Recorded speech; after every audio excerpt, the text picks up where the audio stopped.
जय हिंद सभी को। सबसे पहले तो आप सभी का हार्दिक अभिनंदन और स्वागत। और इस वीडियो में हम लोग डिस्कस करने वाले हैं बीए पार्ट थर्ड, जो ओल्ड स्कीम है यानी जो एनुअल स्कीम है उसके ऊपर। और ज़्यादा लंबा चौड़ा डिस्कशन नहीं होगा, हम लोग बहुत संक्षेप में चर्चा करेंगे। और मैं आपको बता दूं कि इसमें देखिए, जो पहला पेपर है जिसका नाम है हिंदी काव्य 3 यानी आधुनिक हिंदी कविता। देखिए, पहली 3 यूनिट तो आप यहाँ पर देख पा रहे हो कि व्याख्या वाले क्वेश्चंस ज़्यादा हैं। और जो खंड सी है उसमें जो है आपके वर्णात्मक क्वेश्चंस के आने की संभावना ज़्यादा रहेगी। यहाँ पर आप लोग देख पा रहे हो 3 सेक्शन बने हुए हैं, खंड ए, व और से। पहली यूनिट में से जो पहला जो सेक्शन है वो एक एक नंबर वाले क्वेश्चंस का ही है, और एक एक नंबर के 10 क्वेश्चन आपके आएंगे। और इसके बाद जो बी सेक्शन होगा, यहाँ 10-10 नंबर के 5 क्वेश्चन, और सी सेक्शन में आपके 20-20 नंबर के 2 क्वेश्चन।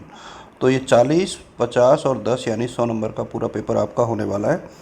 अब यहाँ पर देखिए, मैं आपको बता दूं कि जितने भी क्वेश्चंस आप लोग देखोगे, ये पेपर बहुत बड़ा है। हकीकत में मैं आपको बताऊं, काफ़ी बड़ा पेपर है ये, इसलिए आपको बहुत अच्छे से देखना चाहिए। मैं शुरुआत में थोड़ा सा उल्टे तरीके से यहाँ पर चलना चाहूँगा।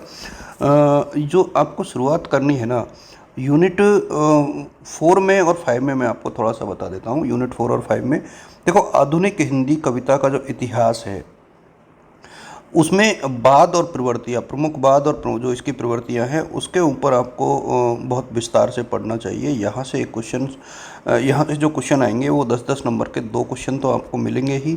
तो एक क्वेश्चन आपको 10 नंबर का करना है, एक क्वेश्चन यहाँ से जो है 20 नंबर का भी आएगा, तो वो भी आप अटेम्प्ट कर सकते हो।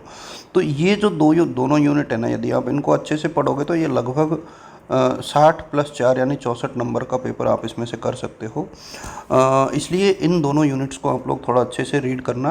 यूनिट 4 और यूनिट 5। यदि हम लोग यूनिट 5 में देखें, हिंदी कविता के वैचारिक आधार और तत्व मानवतावाद, तो जो देखिए, प्रमुख हिंदी कविता के प्रमुख जो वैचारिक आधार वो कौन कौन से हैं आधुनिक हिंदी कविता के। और इसमें जो प्रमुख चीज़ें हैं, देखिए, एक तो आपको तत्व मानवतावाद को अच्छे से देखना है, एक आधुनिकता को अच्छे से देखना है, एक मनोविश्लेषण को ज़्यादा अच्छे से रीड करना है। अच्छा, आज की डेट में जो है फैंटेंसी और जो मिथक है ना, इनके ऊपर भी क्वेश्चंस के आने की संभावना बहुत ज़्यादा रहती है। तो ये दोनों यूनिट जो आखिरी यूनिट है, इनको आपको ज़्यादा डिटेल से पढ़ना होगा। अब हम लोग यूनिट 3 की बात करें। देखिए, यूनिट 3 में आप देखोगे कि 4 आपके कविताएं हैं बेसिकली। अब 4 जब आप देख रहे हो तो मुझे लगता है कि धूमिल में जो मोचीराम और पटकथा, ये दोनों जो हैं, तो ये धूमिल आपको पूरा पढ़ना चाहिए, क्योंकि एक क्वेश्चन मैं हमेशा देखता हूँ कि यहाँ से आता है। और यदि हम लोग बात करें सच्चिदानंद, हीरानंद, बादशाह नकेर की, तो ये भी आप लोग तीनों पढ़िए। तो मुझे लगता है कि यदि आप लोग ये 7वें और 9वें नंबर पे जो दिया हुआ है ये आप पढ़ लोगे तो शायद यूनिट जो 3 है ना वो आपकी कंप्लीट हो जाएगी। यूनिट यदि हम लोग सेकंड की बात करें, ये भी बहुत बड़ी है, आप लोग यहाँ पर देख पा रहे हो। सुमित्रानंदन पंत की प्रथम रश्मि, ये बहुत इम्पोर्टेंट है। इसके अलावा द्रुत ईरो युगांत से, ये भी बहुत इम्पोर्टेंट है। और महादेवी वर्मा के में से यदि आप देखोगे तो जो तुम आ जाते एक बार, और मधुर मधुर दीपक, मधुर मधुर मेरे दीपक जल, ये दोनों।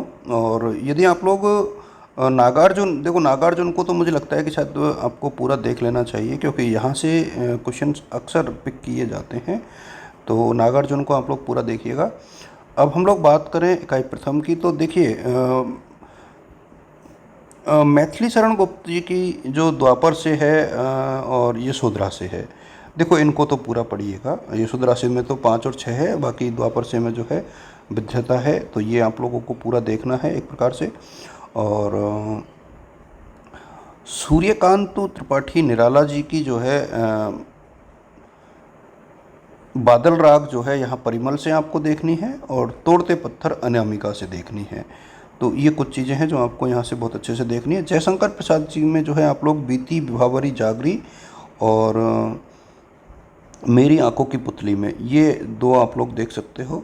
देखिए, हिंदी एक ऐसा विषय है कि यहाँ आपको बहुत सारी चीज़ें अपने हिसाब से भी पढ़नी पड़ेगी, तो मैं सारी हेल्प तो नहीं कर पाऊँगा, लेकिन चूँकि आप लोगों को लगता है कि सिलेबस का डिस्कशन होना चाहिए, तो इस सिलेबस का ही डिस्कशन आप इसको मान के चलें और इनको ज़्यादा अच्छे से पढ़ें, बाकी को आप अपने अकॉर्डिंग पढ़ के देखें। Thank you so much.